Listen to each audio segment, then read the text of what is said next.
Selamat datang di video ini, di mana kita akan meneroka bagaimana ChatGPT boleh membantu anda menjana idea penyelidikan.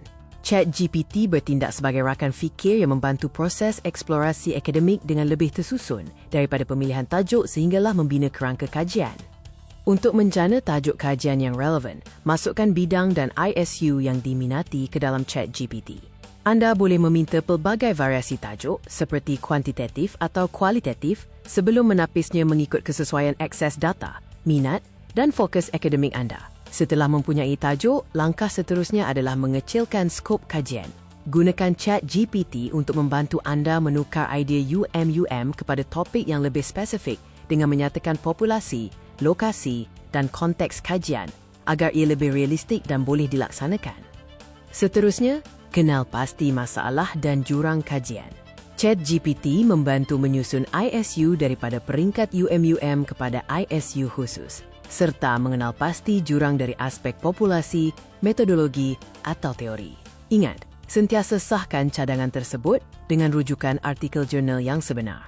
Dalam membina objektif dan persoalan kajian, gunakan kata kerja yang jelas seperti menganalisis atau menentukan.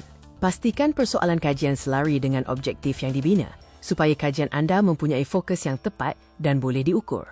Bagi membina kerangka konsep, ChatGPT boleh mencadangkan pemboleh ubah bebas, bersandar, serta faktor mediator atau moderator. Struktur ini penting bagi membina hipotesis yang sistematik dan memudahkan proses analisis data anda nanti. Seterusnya, pilih teori yang sesuai untuk menyokong kajian anda. ChatGPT boleh membantu membandingkan kekuatan pelbagai teori seperti TAM, UTAUT atau TPB supaya anda dapat memilih asas teori yang paling tepat dengan konteks kajian anda. Untuk sorotan literatur, ChatGPT boleh mencadangkan kata kunci dan Boolean search string yang berkesan.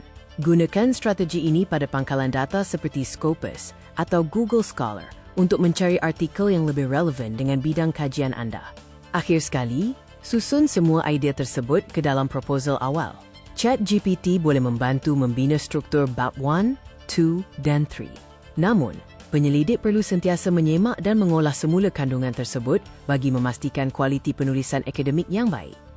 Video ini merumuskan pelbagai contoh prompts yang boleh anda gunakan untuk mempercepatkan proses penyelidikan.